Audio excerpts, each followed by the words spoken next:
اللہ کا کلام پڑھایا رسول نے، اصحاب باصفا کو لکھایا رسول نے۔ نحمدہ ونصلی علی رسولہ الکریم، اما بعد، بسم اللہ الرحمن الرحیم۔ اللہم صلی علی محمد وعلی آل محمد وبارک وسلم۔ رب اشرح لی صدری ویسر لی امری واحلل عقدۃ من لسانی یفقہوا قولی واجعل لی وزیرا من اہلی، آمین یا رب العالمین۔ ناظرین کرام، السلام علیکم ورحمۃ اللہ وبرکاتہ۔ امید آپ خیر عافیت سے ہوں گے۔ اللہ تعالیٰ سے دعا ہے کہ آپ جہاں کہیں بھی ہوں، اللہ تعالیٰ آپ سب کو اور ہم سب کو اپنے حفظ و امان میں رکھے، عافیت و سلامتی عطا فرمائے، اور ہمیں ان لوگوں میں شامل فرمائے رکھے جن کے بارے میں رسول اکرم صلی اللہ علیہ وسلم نے ارشاد فرمایا کہ تم میں سے بہترین لوگ وہ ہیں جو قرآن حکیم سیکھیں اور دوسروں کو سکھائیں۔ خلاصہ مضامین قرآن حکیم کا سلسلہ جاری۔ آج انشاءاللہ تعالی ہم قرآن حکیم کے تیسرے پارے کے مضامین کا خلاصہ آپ کے سامنے رکھنا چاہیں گے۔ قرآن پاک کا جو تیسرا پارہ ہے، اس میں سورۃ البقرہ کی آخری چند آیات ہیں، آیات 253 تا 286، اور پھر سورہ آل عمران کا آغاز ہوتا ہے تیسرے پارے میں، اور تیسرے پارے میں سورہ آل عمران کی آیات 1 تا 91 موجود ہیں۔ تو البقرہ آیات 253 تا 286 اور سورہ آل عمران کی آیات 1 تا 91، یہ آیات ہیں جو قرآن پاک کے تیسرے پارے میں شامل ہیں۔ آپ کے علم ہے کہ سورۃ البقرہ کے مضامین کا ذکر ہمارے سامنے آیا ہے، اور امت مسلمہ سے خطاب جاری ہے دوسرے حصے میں۔ اسی دوسرے حصے میں عبادات کے حوالے سے، معاملات کے حوالے سے، اور انفاق فی سبیل اللہ اور جہاد فی سبیل اللہ، یہ چار موضوعات بار بار بیان ہوئے، اور اسی دوران میں 5 بڑی آیات ہیں جن کو قرآن حکیم اس مقام پر بیان کیا گیا۔ ایک طویل آیت کا ہم پہلے مطالعہ کر چکے ہیں، البقرہ آیت 177، ایک اور طویل آیت جو مشہور ہے آیت الکرسی، اس کا بھی مطالعہ انشاءاللہ ہمارے سامنے آئے گا۔ البقرہ کی چند منتخب آیات ہیں، آئیے ان کا مطالعہ آپ کے سامنے رکھتے ہیں۔ سب سے پہلے سورۃ البقرہ کی آیت نمبر 254، البقرہ آیت 254، یہاں ذکر ہے کہ مہلت سے فائدہ اٹھا لو۔ اللہ تعالیٰ ارشاد فرما رہا ہے، یا ایھا الذین آمنو، اے وہ لوگوں جو ایمان لائے ہو، انفقوا مما رزقناکم من قبل ان یأتی یوم، انفاق کرو، خرچ کرو اس میں سے جو ہم نے تمہیں عطا فرمایا، اس دن کے آنے سے پہلے لا بیع فیہ ولا خلۃ ولا شفاعہ، جس میں نہ کوئی خرید و فروخت کا معاملہ ہوگا، نہ کوئی دوستی کام آئے گی، اور نہ کوئی بیجا سفارش کام دے گی، والکافرون هم الظالمون، اور کافر وہی ظالم ہیں۔ اللہ اکبر کبیرہ، ایمان والوں سے مخاطبت ہو رہی ہے۔ چند نکتے آپ کے سامنے رکھتے ہیں۔ پہلی بات، مہلت عمل کسی وقت بھی ختم ہو سکتی ہے۔ کیا بتایا جا رہا ہے؟ خرچ کر لو اس دن کے آنے سے پہلے، قیامت کے آنے سے پہلے، آج خرچ کر لو، آج محنت کر لو، آج عمل کر لو، آج اللہ کو راضی کرنے کی کوشش کر لو۔ کیوں؟ آج موقع ہے عمل کا، کل تو قیامت کے دن نتائج عطا ہوں گے۔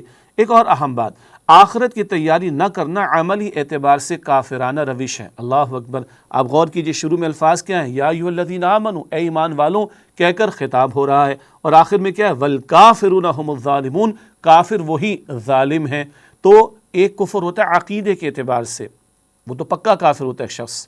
ایک کفر کیا ہوتا ہے؟ عمل کے اعتبار سے، اللہ کو ماننا، اللہ کی نہ ماننا، پیغمبر علیہ السلام کو ماننا مگر ان کی نہ ماننا، آخرت کو ماننے کا دعویٰ کرنا مگر آخرت کی فکر نہ کرنا، یہ عملاً انکار کی روش ہوا کرتی ہے۔ یہاں کہا جا رہا ہے کافر وہی ظالم ہیں۔ ایک اور اہم بات، جھوٹے سہاروں کی نفی۔ دنیا میں ہوتا ہے نا، خرید و فروخت کام آ جاتی ہے، مال کام آ جاتا ہے، دوستی کام آ جاتی ہے، کوئی جھوٹی سفارش بھی کر دیتا ہے، کام آ جاتی ہے، دنیا میں چلتا ہے۔ جو چاہو سو کرو، اللہ نے موقع دیا، کل آخرت میں یہ نہیں چلے گا۔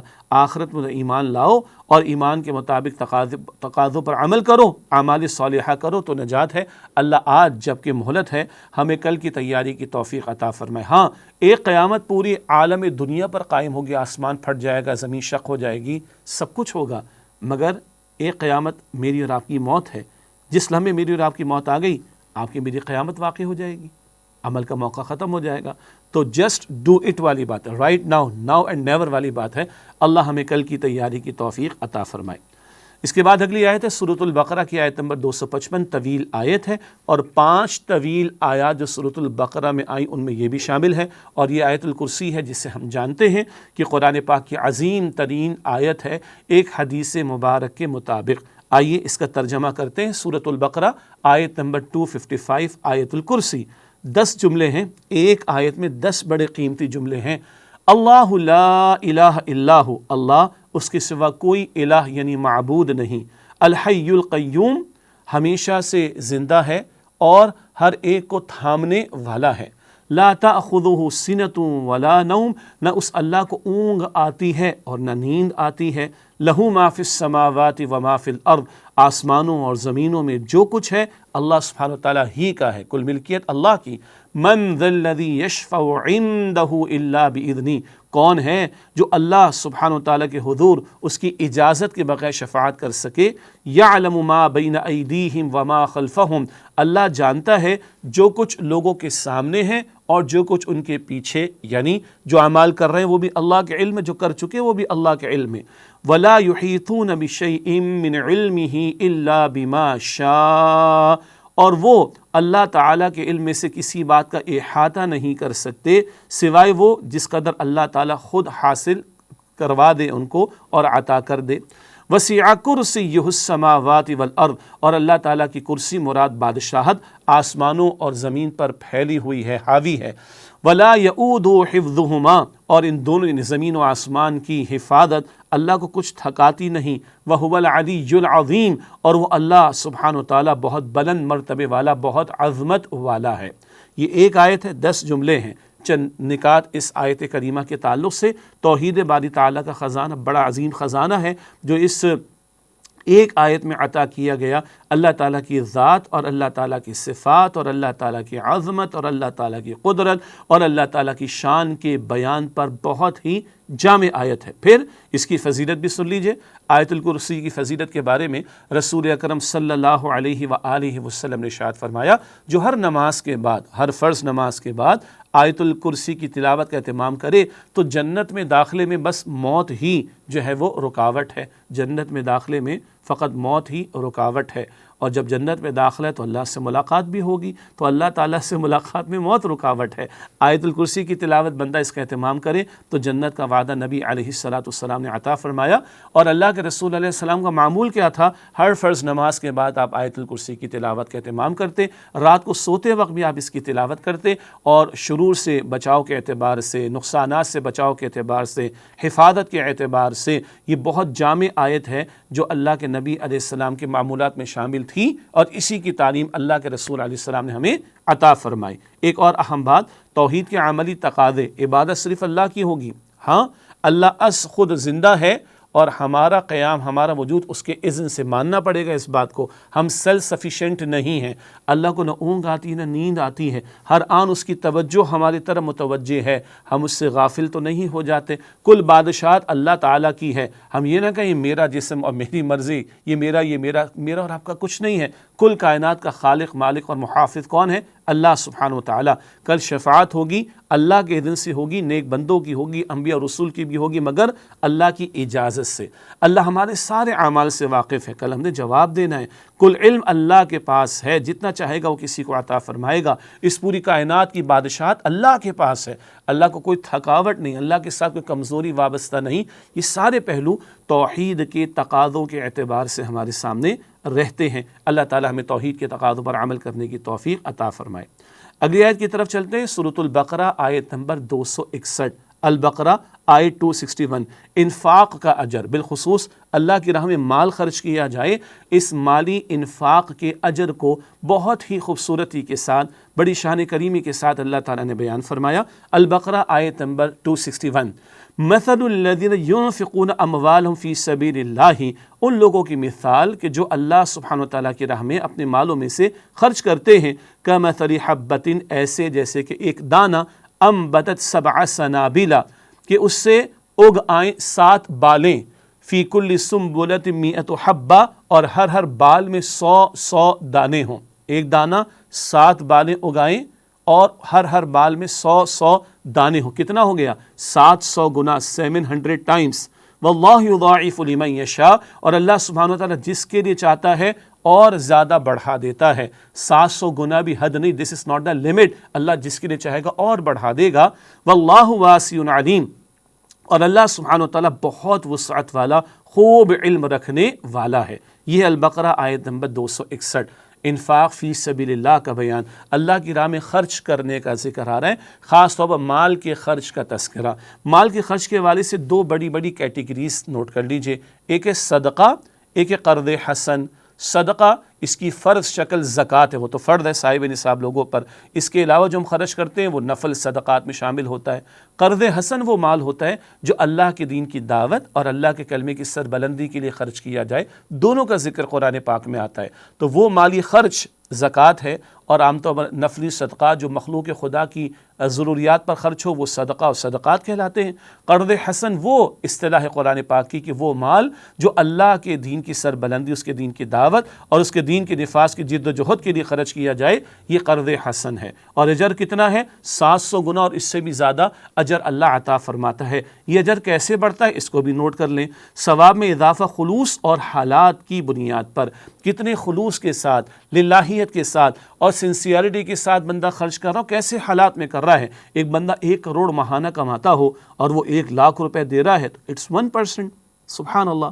اور ایک بندہ 1 لاکھ روپے کما رہا ہے اور وہ 5000 روپے اللہ کی راہ میں دے رہا ہے، تو بہرحال ذرا اجر کا کوانٹٹی کا معاملہ بڑھ جائے گا، یعنی کوانٹٹی کوالٹی کے اعتبار سے اجر کی کوانٹٹی بڑھ جائے گی، میں عرض کرنا چاہ رہا ہوں۔ غزوہ تبوک کو ذہن میں رکھیے، رات بھر جس صحابی رضی اللہ تعالی عنہ نے محنت کی، کسی یہودی کے باغ میں کچھ کھجوریں لے کر آئے، سارے ڈھیر پر ان کھجوروں کو لے کر رسول اکرم صلی اللہ علیہ وسلم نے پھیلا دیا۔ سارا ڈھیر وہ جو اللہ کی راہ میں خرچ ہوا بڑا قیمتی، ٹاپ پر ان کھجوروں کو حضور نے رکھا۔ تو کتنے مشکل حالات میں بندہ خرچ کر رہا ہے اور کتنے خلوص کے ساتھ کر رہا ہے، اللہ تعالیٰ اس کے اعتبار سے اجر کو بڑھاتا چلا جاتا ہے، اور دنیا کا کوئی بینک، کوئی انسٹیٹیوشن یہ ریٹ آفر نہیں کر سکتا جو اللہ نے کیا، 700 گنا اور اس سے بھی بڑھ کر اللہ تعالیٰ اجر عطا فرماتا ہے۔ اللہ ہمیں خلوص کے ساتھ مال حلال میں سے زیادہ اپنی راہ میں خرچ کرنے کی توفیق عطا فرمائے۔ اگلی آیت کی طرف چلتے ہیں، سورۃ البقرہ آیت نمبر 264۔ سورۃ البقرہ آیت نمبر 264 بتایا جا رہا ہے کہ انفاق کیسے ضائع ہوتا ہے، بہت اہم مقام ہے۔ ویسے سورۃ البقرہ کا رکوع نمبر 36 اور 37، 36، 37 رکوع نمبر سورۃ البقرہ میں یہ انفاق فی سبیل اللہ کے حوالے سے بہت ہی جامع مقام ہے قرآن پاک کا۔ بہرحال اس کی ایک آیت البقرہ آیت نمبر 264 یہاں ذکر ہو رہا ہے، یا ایھا الذین آمنوا، اے وہ لوگوں جو ایمان لائے ہو، لا تبطلوا صدقاتکم بالمن والاذی، اپنے صدقات کو احسان جتا کر اور تکلیف پہنچا کر ضائع نہ کرو، کالذی ینفق مالہ رئاء الناس، اس شخص کی طرح جو اپنا مال لوگوں کو دکھاوے کے لیے خرچ کرتا ہے، ولا یؤمن باللہ والیوم الآخر، اور اللہ تعالیٰ اور آخرت کے دن پر ایمان نہیں رکھتا۔ بتایا جا رہا ہے کہ انفاق کی حفاظت ضروری ہے۔ انفاق جو بھی کیا جائے مال کا، وہ مال حلال میں سے ہو، اخلاص نیت کے ساتھ ہو، اور اس کے بعد اس کی حفاظت بھی کرنی ہے۔ بتایا جا رہا ہے کہ احسان جتانے اور تکلیف دینے سے انفاق ضائع ہو جاتا ہے۔ احسان جتانا اور تکلیف پہنچانا، ہم نے برے وقتوں میں تمہارے باپ کی مدد کی تھی، تمہارے خاندان پر احسان کیا تھا، تمہارے پاس تو کچھ بھی نہیں تھا، وہ جب اللہ کے لیے کیا تھا، یہ جتانے بتانے کی کیا ضرورت پڑی ہے؟ تو احسان جتانے اور تکلیف پہنچانے سے یہ انفاق ضائع ہو جاتا ہے۔ کس شخص کی طرح؟ جو دکھاوا کرتا ہے۔ دکھاوا کرنے والا کون؟ جو اللہ اور آخرت پر ایمان نہیں رکھتا۔ ویسے دکھاوے کا عمل شرک ہوتا ہے۔ مسند احمد میں روایت ہے، نبی صلی اللہ علیہ وسلم نے ارشاد فرمایا، من تصدق یرائی فقط اشرک، جس نے دکھاوے کا صدقہ دیا اس نے شرک کیا۔ تو وہ شخص کہ جو اللہ اور آخرت پر ایمان نہیں رکھتا، دکھاوے کے لیے خرچ کرے، واہ واہ ہو جائے، کلیپنگ ہو جائے، پرانی اردو میں کہتے ہیں سپاس نامے پیش کیے جائیں، اس کے نام کی تختی لگ جائے اور واہ واہ کی جائے اس کے لیے، اگر یہ مقصود ہے تو پھر اللہ پر ایمان کہاں رہا، آخرت پر ایمان کہاں رہا؟ تو جیسے اس دکھاوے کرنے والے کا انفاق ضائع، اسی طرح جو احسان جتاتا ہے اور لوگوں کو تکلیف پہنچاتا ہے، اس کا انفاق بھی ضائع ہو جاتا ہے۔ معلوم ہوا اعمال کرنا کافی نہیں، اعمال کی حفاظت کرنا بھی ضروری ہے۔ اگلی آیت جو منتخب ہم نے کی ہے وہ ہے سورہ البقرہ کی آیت نمبر 268، 268، بہت اہم مقام ہے، رحمان اور شیطان کی دعوت۔ جی ہاں، ایک دعوت رحمان کی ہوتی ہے، ایک دعوت شیطان کی ہوتی ہے۔ آئیے جانتے ہیں، سورۃ البقرہ آیت 268 میں اللہ تعالیٰ نے ارشاد فرمایا، الشیطان یعیدکم الفقر ویأمرکم بالفحشاء، اور شیطان تمہیں تنگ دستی کا خوف دلاتا ہے اور بے حیائی کا کام کرنے کا حکم تمہیں لگاتا ہے، یعنی زور دیتا ہے کہ تم بے حیائی کے کام کی طرف جاؤ۔ واللہ یعیدکم مغفرۃ منہ وفضلا، اور اللہ سبحانہ و تعالیٰ تم سے وعدہ فرماتا ہے مغفرت کا اور فضل کا اپنی جانب سے۔ سبحان اللہ، شیطان کیا کرتا ہے؟ تمہیں تنگ دستی کا خوف دلاتا ہے۔ کیا؟ ارے بھائی تمہارے اپنے حالات تو دیکھ لو، آج کل انفلیشن کا معاملہ بہت زیادہ ہے، مہنگائی بہت زیادہ بڑھ گئی ہے، ارے بچوں کے مستقبل کی تمہیں فکر نہیں ہے، بچیوں کے تم نے ہاتھ پیلے نہیں کرنے، اس طرح کے خوف دلا کر وہ اللہ کی راہ میں خرچ کرنے سے روکتا ہے۔ ہاں، حرام کاموں میں خرچ ہو، گناہ کے کاموں میں خرچ ہو، نافرمانی کے کاموں میں خرچ ہو، شادی بیاہ کی بے ہنگم قسم کی بیہودہ اور ہندوانہ فضول رسومات پر خرچ ہو، وہاں کچھ یاد نہیں دلاتا شیطان۔ ہاں، گناہ کے کاموں میں خوب آگے بڑھ بڑھ کر خرچ کروائے گا، یا بندہ خرچ کرتا ہے، وہاں شیطان خوف نہیں دلاتا۔ جہاں اللہ کی راہ میں پیش کرنے کا موقع آئے گا، نہیں دیکھو مستقبل کا مسئلہ بھی ہے، بچوں کا مسئلہ بھی ہے، انفلیشن کا مسئلہ بھی ہے، مہنگائی کا طوفان بھی ہے، اللہ اکبر، یہ شیطان ہے، تنگ دستی کا خوف دلاتا ہے اور بے حیائی کے کاموں پہ تمہیں لگاتا ہے۔ اور رحمان کیا فرماتا ہے؟ رحمان مغفرت کا وعدہ دیتا ہے، رحمان اپنے فضل کا وعدہ دیتا ہے۔ اب بندہ طے کرے کس کی دعوت قبول کرنی ہے، اور اللہ کا فضل اور اس کا انعام کتنا ہے۔ البقرہ کی آیت 261 میں ہم نے پڑھا 700 گنا 700 ٹائمز، اور اس سے بھی بڑھ کر اللہ تعالیٰ عطا فرماتا ہے۔ تو بھائی دو ہی دعوتیں ہیں، یا تو شیطان کی دعوت ہے یا رحمان کی دعوت ہے، بٹ نیچرل ہمیں رحمان کی دعوت قبول کرنی، اس کی مغفرت، اس کے فضل کا جو وعدہ ہے اس پر یقین کر کے اللہ کی راہ میں خرچ کرنا ہے، اور شیطان کی دعوت کو رد کرنا ہے۔ اللہ ہمیں شیطان کے حملوں سے محفوظ رکھے، اور اللہ اخلاص کے ساتھ مال حلال میں سے اپنی راہ میں انفاق کرنے کی زیادہ سے زیادہ ہم سب کو توفیق عطا فرمائے۔ اگلی آیت ہے سورۃ البقرہ، آیت نمبر 279، 279۔ سودی معاملہ کیا ہے؟ اللہ اور رسول سے جنگ۔ اللہ اکبر کبیرہ، بہت ہی ہلا دینے والے الفاظ آتے ہیں۔ ربا یعنی سود کے منع کیے جانے کے حوالے سے ذکر ہے، اور اب اللہ تعالیٰ فرما رہا ہے فَإِن لَمْ تَفْعَلُوا فَأْذَنُوا بِحَرْبٍ مِّنَ اللَّهِ وَرَسُولِهِ، اگر سود کے معاملے کو نہیں چھوڑتے، سود کے معاملات سے باز نہیں آتے، سود کا لین دین نہیں چھوڑتے، فَإِن لَمْ تَفْعَلُوا فَأْذَنُوا بِحَرْبٍ مِّنَ اللَّهِ وَرَسُولِهِ، تو پھر آگاہ ہو جاؤ، جنگ کے لیے تیار ہو جاؤ اللہ تعالیٰ اور اس کے رسول صلی اللہ علیہ وآلہ وسلم سے۔ اللہ اکبر، یہ اعمال میں بدترین گناہ ہے سودی معاملہ، عقیدے میں بدترین گناہ ہے شرک، اعمال میں بدترین گناہ ہے ربا یعنی سود کا معاملہ، اور کسی اور معاملے پر قرآن کریم میں یہ ذکر نہیں آیا جو سود خوری پر آیا، سود کے معاملے پر آیا، سود کے لین دین پر آیا، کہ اگر تم باز نہیں آتے اور ربا کو نہیں چھوڑتے تو پھر اللہ اور اس کے رسول صلی اللہ علیہ وسلم سے جنگ کے لیے تیار ہو جاؤ۔ جنگ کا مطلب ہوتا ہے تباہی، اور جب اللہ اور اللہ کے رسول علیہ السلام سے جنگ پر کوئی اتر آئے تو تباہی کا عالم کیا ہوگا؟ اللہ ہم سب کی حفاظت فرمائے۔ غور کیجئے گا، سود سے متعلق ہر پہلو پر لعنت ہمیں ملتی ہے۔ کہاں؟ یعنی لعنت کا ذکر ملتا ہے حدیث میں، نبی اکرم صلی اللہ علیہ وسلم نے لعنت فرمائی سود لینے والے پر، سود دینے والے پر، سود کا معاملہ لکھنے والے پر، اور اس معاملے پر گواہ بننے والے پر، اور آپ صلی اللہ علیہ وسلم فرمایا کہ سب کے سب برابر کے شریک ہیں اس جرم ہے۔ اللہ اکبر، یہ صحیح مسلم شریف کی روایت ہے۔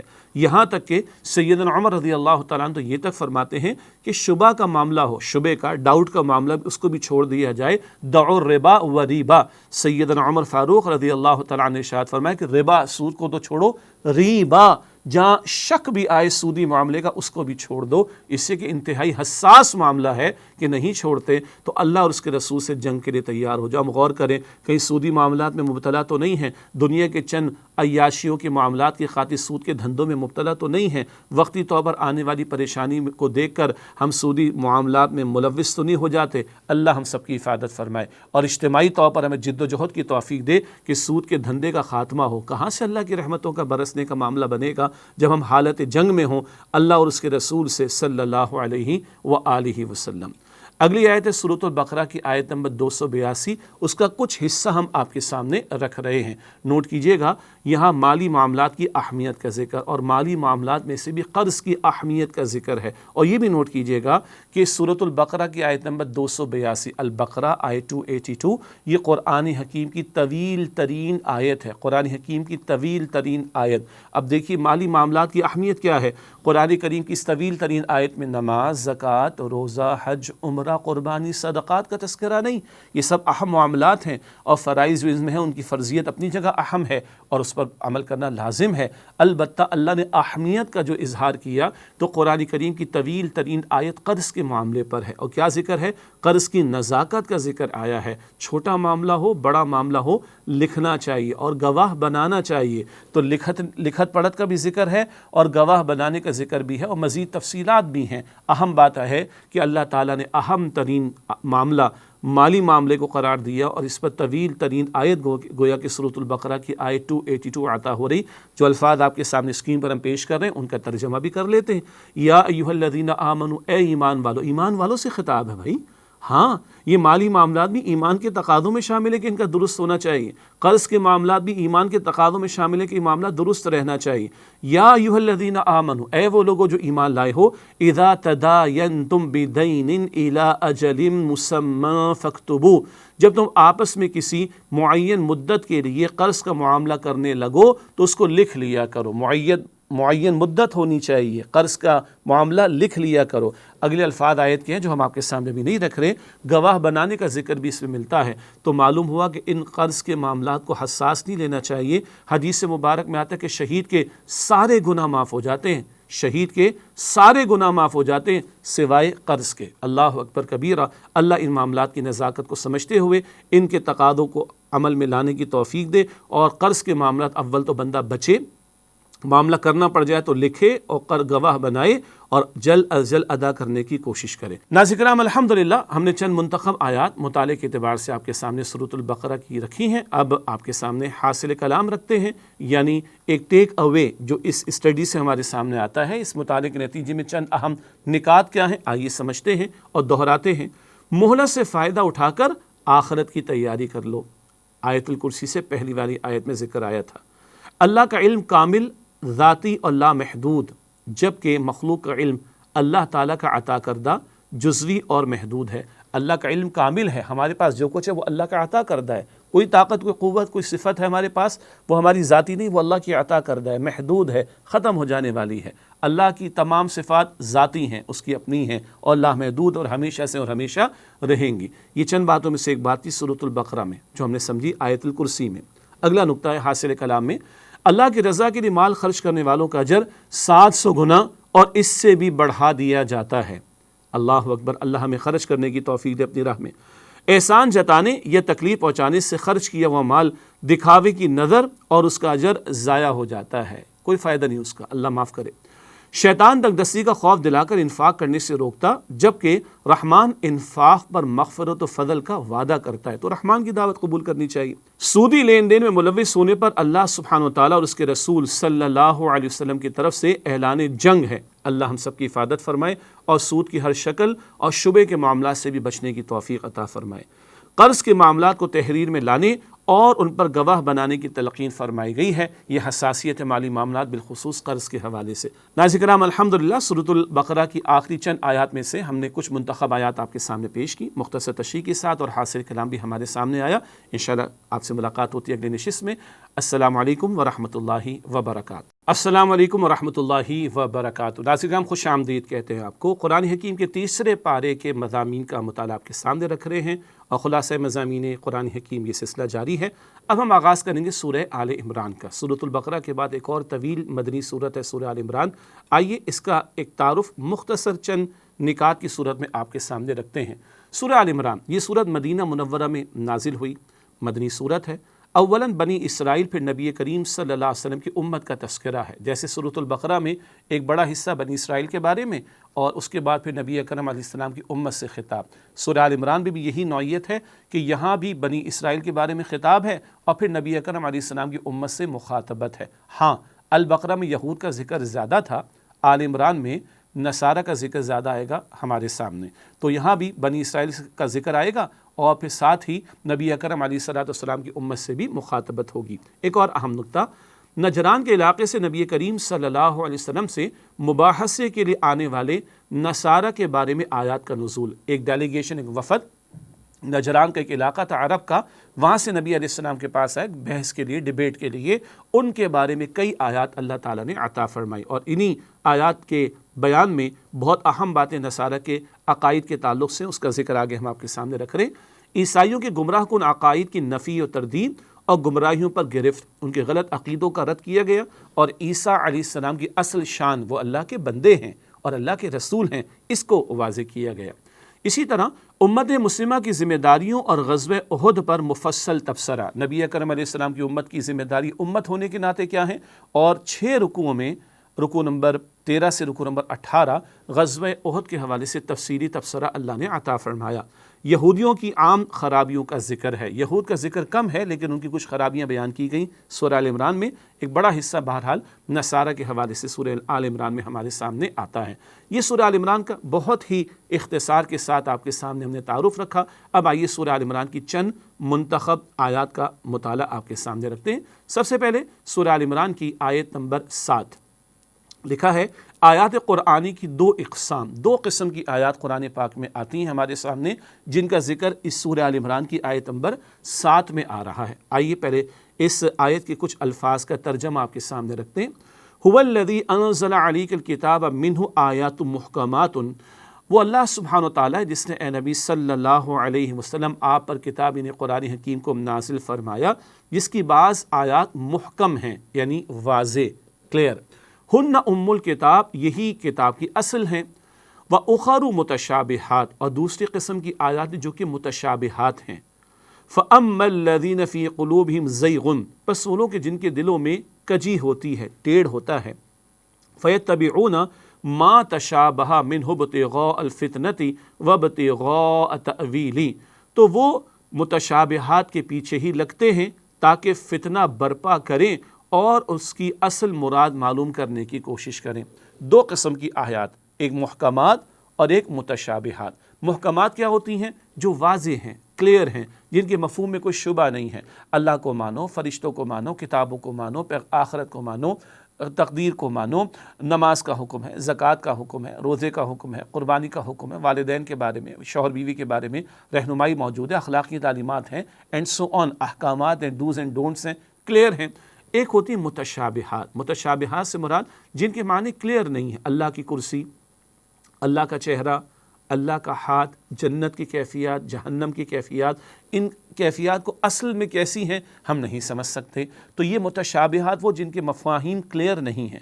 یہ جو آیت ہے سورہ آل عمران کی آیت نمبر 7، اس میں آگے چل کر یہ بتایا گیا کہ ایک ایمان والوں کا رویہ ہوتا ہے اور ایک اہل باطل کا رویہ ہوتا ہے۔ اہل ایمان کا رویہ کیا ہوتا ہے؟ وہ سب پر ایمان رکھتے ہیں اور محکمات پر توجہ رہتی ہے۔ سب پر کیا مطلب؟ محکمات بھی اللہ کی طرف سے ہیں اور متشابہات بھی اللہ کی طرف سے ہیں، لیکن توجہ محکمات کی طرف ہوگی، ایمان بھی رکھتے ہیں اور محکمات میں جو تقاضے یہ کرو کرتے، یہ نہ کرو نہیں کرتے، اور متشابہات پر ایمان رکھتے ہیں کہ اللہ کی طرف سے ہے، مگر ان کے مفہوم کی تلاش میں وقت نہیں لگاتے اور اس کے اندر بحث نہیں کرتے۔ یہ ایمان والوں کا رویہ۔ اہل باطل کا رویہ کیا ہوتا ہے؟ باطل پرستوں کا طرز عمل کیا ہوتا ہے؟ متشابہات پر توجہ، بحث برائے بحث، بال کی کھال نکالنا، اور جو باتیں واضح ان پر توجہ نہیں، یہ ڈوز ہیں، یہ ڈونٹس ہیں، یہ کرنا یہ نہیں کرنا، نہیں، عمل کے میدان میں زیرو، اور متشابہات کے پیچھے لگتے ہیں تاکہ فتنہ برپا کرے، غلط قسم کے سوالات پیش کر کے لوگوں کے ذہنوں کو خراب کرنے کی کوشش کریں۔ یہ ہیں اہل باطل۔ اللہ تعالیٰ اس برے طرز عمل سے ہمیں بچائے۔ محکمات بھی اللہ کی طرف سے، متشابہات بھی اللہ کی طرف سے، سب پر ہمارا ایمان ہے۔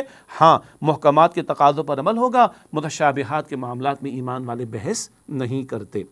اگلی آیت سورہ آل عمران آیت نمبر 14، حب دنیا کا ذکر آ رہا ہے۔ دنیا کی محبت دل میں گھر کر جائے نا تو بندے کی زندگی برباد ہو جاتی ہے، دنیا میں ڈوبتا آخرت کو برباد کر لیتا ہے۔ اس حب دنیا کے حوالے سے بڑا اہم مقام ہے یہ سورہ آل عمران آیت نمبر 14۔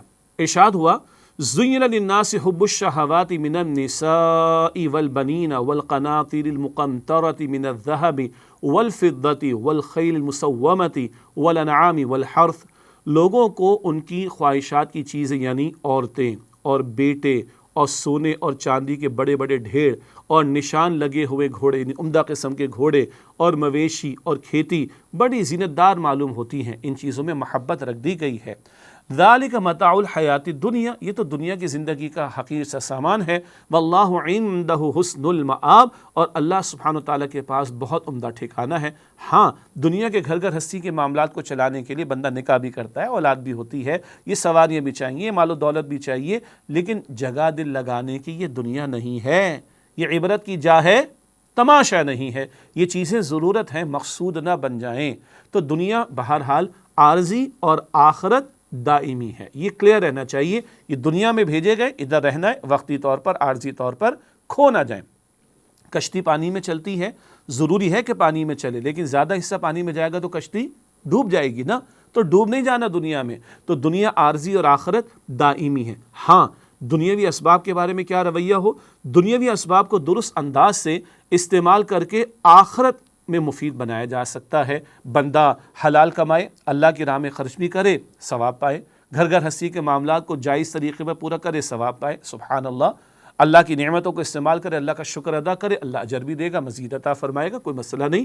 تو یہ اسباب ضرورت کے تحت لیے جائیں، استعمال کیے جائیں اللہ اور اس کے رسول کی تعلیم کے مطابق، اور ان میں کھو نہ جایا جائے۔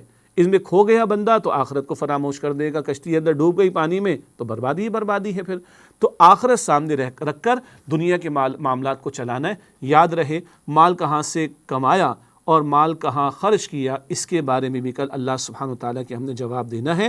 تو بہرحال دین یہ بتاتا ہے کہ رہو دنیا میں مگر عارضی طور پر رہنا ہے، توجہ رکھو آخرت پر، آخرت کو سامنے رکھ کر دنیا میں زندگی گزارو، تو مال کمانا حلال پر ہوگا، اجر ملے گا، جائز میں خرچ کرو گے اور اجر ملے گا، اللہ کی راہ میں خرچ کرو گے بہت زیادہ اجر ملے گا، حرام میں منہ ڈالو گے گناہ ملے گا، حرام میں خرچ کرو گے، نافرمانی میں خرچ کرو گے، کل اللہ کے ہاں پکڑ ہو جائے گی۔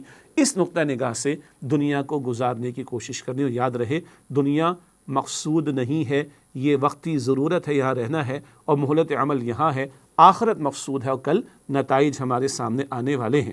اگلی آیت ہے سورہ آل عمران کی آیت نمبر 19، اسلام نظام زندگی ہے۔ اللہ تعالیٰ نے ارشاد فرمایا سورہ آل عمران کی آیت نمبر 19 میں، ان الدین عند اللہ الاسلام، بے شک دین تو اللہ سبحانہ تعالیٰ کے نزدیک وہ فقط اسلام ہے۔ سمجھنا چاہیے اس بات کو، اسلام انگریزی والا ریلیجن نہیں ہے۔ ہمارے دماغوں میں ایک بات بیٹھی ہوئی ہے، وہ انگریزی کا ایک جملہ، religion is a private affair, it has nothing to do with the state affair. یہ ان لوگوں کو مبارک ہو جو انگریزی والے ہیں، مسیحیت کے ماننے والے، دیگر کسی مذاہب یا ریلیجنس کے ماننے والے ہوں۔ اسلام کا معاملہ کیا ہے؟ Islam is not just a religion, Islam is code of life. اسلام ریلیجن نہیں ہے، ریلیجن جس کا ہم عام طور پر ترجمہ اردو میں مذہب کر دیتے ہیں، وہ تو انفرادی معاملات زندگی سے بحث کرتا ہے، اسی لیے انگریزی میں چلا رہا ہے نا، اٹس مائی چوائس۔ اور کیا مطلب ہے؟ بھائی ریلیجن تو تمہارا پرائیویٹ افیئر ہے، جو چاہو سو کرو آگے۔ نہ نہ نہ، اسلام ریلیجن نہیں ہے انگلش والا، اسلام کوڈ آف لائف ہے، مکمل ضابطہ حیات ہے۔ البقرہ کی آیت نمبر 208 میں ہم نے کیا پڑھا؟ ادخلوا فی السلم کافہ، اسلام میں پورے کے پورے داخل ہو جاؤ۔ اور البقرہ کی آیت نمبر 85 میں ہم نے کیا سمجھا؟ کچھ مانو کچھ نہ مانو، اللہ کے قابل قبول نہیں، اس کی تو سزا ہے دنیا میں ذلت و رسوائی اور آخرت میں شدید عذاب۔ پھر اللہ کے ہاں صرف اسلام ہی دین کے طور پر قابل قبول ہے۔ دنیا کہتی آور سسٹم وڈ پریویل، فلاں سسٹم اور فلاں سسٹم، اللہ کہتے نو، مائی سسٹم وڈ پریویل، سسٹم اللہ کا چلے گا۔ ان دین عند اللہ الاسلام، یہ آل عمران کی آیت نمبر 19 ہے، دین تو اللہ کے نزدیک فقط اسلام ہے۔ آج بڑی محرومی ہے مسلمانوں کی، لاپرواہی ہے کہ ہم نے بھی اسلام کو انگریزی والا ریلیجن سمجھ لیا اور چند عبادات اور موڈس اور ورشپ تک ہم محدود ہو کر سمجھتے ہیں کہ اسلام کے تقاضے پورے ہو گئے۔ نہ نہ نہ، Islam is not just a religion, Islam is code of life, یہ مکمل نظام زندگی ہے، زندگی کے انفرادی معاملات کے لیے بھی، زندگی کے اجتماعی معاملات کے لیے بھی رہنمائی عطا کرتا ہے۔ اگلی آیت ہے سورہ آل عمران آیت نمبر 28، فرمایا جا رہا ہے دوستی کے معیار کے بارے میں۔ ہاں ایمان والوں کی سچی دوستی ایمان والوں سے ہونی چاہیے، کافروں سے نہیں۔ دلی دوستی ایمان والوں کی ایمان والوں سے ہوگی، کافروں سے نہیں۔ یہ دوستی کا معیار بتایا جا رہا ہے سورہ آل عمران آیت نمبر 28 میں ارشاد ہوا، لا يتخذ المؤمنون الکافرین اولیاء من دون المؤمنین، مؤمنوں کو چاہیے کہ مؤمنوں کے سوا کافروں کو دلی دوست نہ بنائیں۔ ومن يفعل ذلك فليس من اللہ فی شیء، اور جو ایسا کرے گا اس سے اللہ تعالیٰ کا کوئی وعدہ نہیں ہے، یعنی پھر اللہ کا ذمہ نہیں اس کے لیے کہ اللہ اس کو بخش دے گا۔ اللہ اکبر، ایمان والوں کو چھوڑ کر کافروں کو دلی دوست نہ بنائیں۔ ایک ہے حسن سلوک کا معاملہ، وہ کافر سے بھی ہو جائے گا، ہاں اس کافر سے جو جنگ نہیں کر رہا مسلمانوں کے خلاف اور ان کو گھروں سے نہیں نکال رہا، ظلم و ستم نہیں کر رہا، حسن سلوک الگ بات ہے۔ دلی دوستی مسلمان کی مسلمان سے ہو سکتی ہے، کافروں سے نہیں ہو سکتی۔ اور جو یہ حرکتیں کریں کہ کافروں سے دلی دوستیاں ہو رہی ہیں، اللہ اکبر، اور ایمان والوں کے مقابلے میں کافروں کو دوست بنایا جا رہا ہے، جو یہ حرکتیں کریں تو اللہ کا ذمہ ختم ہو گیا، اللہ اکبر کبیرہ۔ اس حوالے سے ایک دو باتیں، ایمان والوں کی دلی دوستی صرف مومنین سے ہی ہو سکتی، یہ دماغ میں ہمارے بیٹھ جانی چاہیے بات، ہماری بھی اور ہمارے حکمرانوں کی بھی۔ اللہ توفیق عطا فرمائے، امت کے حکمرانوں کو بھی اس معیار پر عمل کی توفیق عطا فرمائے کہ ایمان والوں کی دلی دوستی صرف مومنین سے ہو سکتی ہے، کافروں سے نہیں۔ اور غیر مسلموں سے عمدہ برتاؤ جائز ہے، عمدہ برتاؤ تو جانوروں کے ساتھ بھی کیا جائے گا، ہمارے دین کی تعلیم ہے۔ ہاں سورہ ممتحنہ ہے 28 پارے میں ہے، وہاں ایک لائن ڈرا کر دی گئی، ایک وہ کافر تم سے جنگ نہیں کرتے، تمہیں تمہارے گھروں سے نہیں نکالتے، جاؤ اسے سلوک کرو، مگر ایک کافر تم سے لڑتے ہیں، تمہارے گھروں سے تمہیں نکالتے ہیں، تمہارے نکالنے میں دوسروں کی مدد کرتے، تم پر ظلم کے لیے دوسروں کے ساتھ تعاون کرتے ہیں، ان کے ساتھ نہیں ہوگا۔ پھر لائن ڈرا کی اللہ تعالیٰ نے، سورہ ممتحنہ 28 پارے میں آتی ہے۔ اس کے بعد اگلی آیت تو بہت مشہور آیت ہے، سورہ آل عمران کی آیت نمبر 31، اتباع رسول صلی اللہ علیہ وسلم کا تذکرہ آ رہا ہے۔ ارشاد ہوا سورہ آل عمران آیت نمبر 31 میں، قل، اے نبی صلی اللہ علیہ وسلم فرما دیجئے، ان کنتم تحبون اللہ، اگر تم اللہ سبحانہ وتعالیٰ سے محبت کرنا چاہتے ہو، فاتبعونی، پس میری اتباع کرو، یحببکم اللہ ویغفر لکم ذنوبکم، تو اللہ تم سے محبت فرمائے گا اور اللہ تمہارے گناہوں کو بخش دے گا، واللہ غفور رحیم، اور اللہ تعالیٰ بہت بخشنے والا، نہایت رحم فرمانے والا ہے۔ بہت مشہور آیت ہے، آئیے چند باتیں اس کے حوالے سے سمجھتے ہیں۔ اللہ تعالیٰ کی محبت کا معیار اتباع رسول ہے صلی اللہ علیہ وسلم۔ یہود و نصارہ دعویٰ کرتے تھے ہم اللہ سے محبت کرتے ہیں، ان کو کہا جا رہا ہے پیغمبر پر ایمان تو لاؤ، نبی اکرم علیہ السلام پر ایمان تو لاؤ، ایمان لاؤ پھر ان کی پیروی کرو تو اللہ کی محبت کا دعویٰ ٹھیک ہوگا۔ ہم تو اللہ کو مانتے ہیں اور رسول اکرم علیہ السلام کو بھی مانتے ہیں، ہم سے بھی مطالبہ ہے کہ اللہ سے محبت کے دعوے کے لیے ثبوت پیش کرنا ہوگا، اور وہ ثبوت کیا ہے، وہ دلیل کیا ہوگی؟ اتباع رسول۔ اتباع کیا ہے؟ فالوئنگ دا اسٹیپس یا فٹ اسٹیپس آف رسول اللہ صلی اللہ علیہ وسلم، رسول اللہ علیہ السلام کے پیچھے پیچھے آنا، ان کے نقش قدم کی پیروی کرنا۔ اتباع میں پوری زندگی آ جاتی ہے، چنانچہ اتباع زندگی کے تمام امور میں مطلوب ہے۔ ہاں ظاہر کا گیٹ اپ بھی سنت رسول کے مطابق ہو صلی اللہ علیہ وسلم، لباس میں، چہرے میں، کھانے میں، پینے میں اینڈ سو آن، لیکن اخلاق میں بھی اتباع رسول ضروری ہے نا صلی اللہ علیہ وسلم، معمولات زندگی میں بھی ضروری ہے۔ ہاں زوجین کے درمیان جو تعلق ہے سنت کی تعلیم کے مطابق ہے کہ نہیں، گھر میں معاملہ سنت کی تعلیم کے مطابق ہے کہ نہیں، چھوٹوں سے معاملہ بڑوں سے معاملہ سنت کی تعلیم کے مطابق ہے کہ نہیں۔ اور پھر انگلش میں ہم کہتے ہیں نیور سیٹل فار دا لیس، میں ایڈ کیا کرتا ہوں rather go for the best. So what is the best of the best سنہ آف رسول اللہ صلی اللہ علیہ وسلم۔ اس کے لیے ضروری کی بات ذہن میں کلیئر رہے کہ سنت کا وسیع تصور پیش نظر رکھنا ضروری ہے۔ سنت کا 23 برس کا تصور کیا ہے؟ اللہ کے نبی علیہ السلام کی 23 برس کی محنت کس کام میں لگی؟ دعوت دین کی محنت میں اور اقامت دین، غلبہ دین، نفاذ دین کی جد و جہد میں۔ سورہ یوسف آیت نمبر 108 میں نبی علیہ السلام کے 23 برس کا عمل بتایا گیا، ادعو الی اللہ، میں اللہ کی طرف دعوت دیتا ہوں۔ سورہ صف کی آیت نمبر 9 میں نبی علیہ السلام کے 23 برس کے مشن کو بیان کیا گیا، لیظہرہ علی الدین کلہ، آپ اسلام کو، دین اسلام کو، دین حق کو کل نظام زندگی پر غالب فرما دیں۔ تو دعوت دین کا عمل 23 برس کی سنت ہے، اور اقامت دین، نفاذ دین، غلبہ دین کی جد و جہد 23 برس کی سنت ہے۔ طائف کی گلیاں یاد ہیں، ہجرت کی راتیں ہمیں یاد ہیں، بیت اللہ شریف کو روتی آنکھوں سے الوداع کہنا ہمیں یاد ہے، بدر و احد کے میدان ہمیں یاد ہیں، 2 مہینے کے فاقے اس معنی میں کہ گھر میں چولہا نہیں جلتا تھا ہمیں یاد ہیں، پیٹ پر بندھے ہوئے پتھر ہمیں یاد ہیں، طائف اور احد کے میدان میں بہتا ہوا امام الانبیاء علیہ السلام کا مبارک ترین، عظیم ترین اور سب سے برکت والا خون، اللہ اکبر کبیرہ، ہمیں یاد ہے، اللہ کی راہ میں بہانا۔ یہ 23 برس کی سنت تو آج امت بھول گئی۔ اے خاصان رسول وقت دعا ہے، امت پہ تیری آ کے آج جب وقت پڑا ہے، وہ دین جو بڑی شان سے نکلا تھا وطن سے، پردیس میں آج غریب الغربا ہے۔ اللہ ہمیں زندگی کے تمام گوشوں میں سنت رسول کی پیروی کی توفیق عطا فرمائے، عبادات میں بھی، معاملات میں بھی، اخلاقیات میں بھی، لین دین میں بھی، نکاح کے موقع پر بھی، میت کے موقع پر بھی، لیکن اس سے آگے بڑھ کر 23 برس کی سنت کی پیروی میں دعوت دین کی محنت اور اقامت دین، غلبہ دین، نفاذ دین کی جد و جہد، اس کام میں بھی اللہ ہمیں ہمارا حصہ ڈالنے کی توفیق عطا فرمائے۔ تو یہ بہت ہی مشہور آیت سورہ آل عمران کی آیت نمبر 31 جس کا ہم نے مطالعہ کیا۔ آگے بڑھتے ہیں، اگلی آیت بھی بڑا قیمتی مقام، ایک مشہور آیت اور بہت ہی ایک اہم اصول ہمارے سامنے آ رہا ہے۔ اگلی آیت سورہ آل عمران کی آیت نمبر 64 دعوت دین کا اہم اصول۔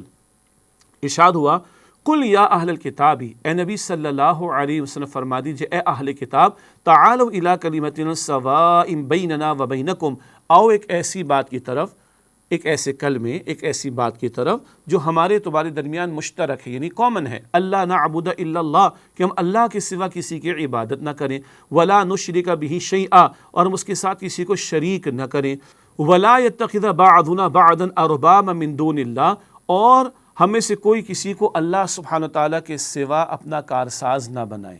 اللہ اکبر، یہ خطاب نصارہ سے ہو رہا ہے، اور نجران کا وفد، اس کا تذکرہ بھی سورہ آل عمران کے تعارف کے ذیل میں آیا تھا۔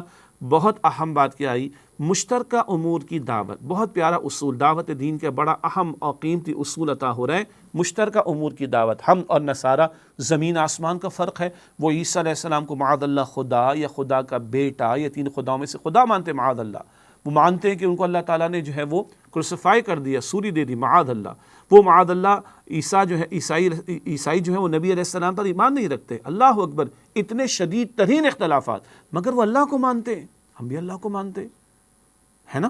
کامن بات آ گئی، اس کامن فیکٹر سے بات شروع کرو۔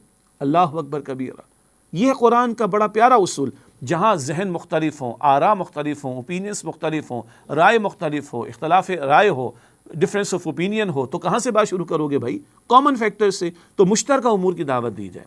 دعوت کے عمل میں اختلافی امور سے اجتناب کرنا چاہیے۔ آج ہمارا معاملہ کیا ہے؟ یہ فلاں کا کلر یہ ہے، فلاں کا کلر وہ، یہ فلاں کی مسجد ہے، فلاں کی مسجد ہے، ایسا کیے تو وہ ہوگا، ویسا کیے تو وہ ہوگا۔ انا للہ و انا الیہ راجعون۔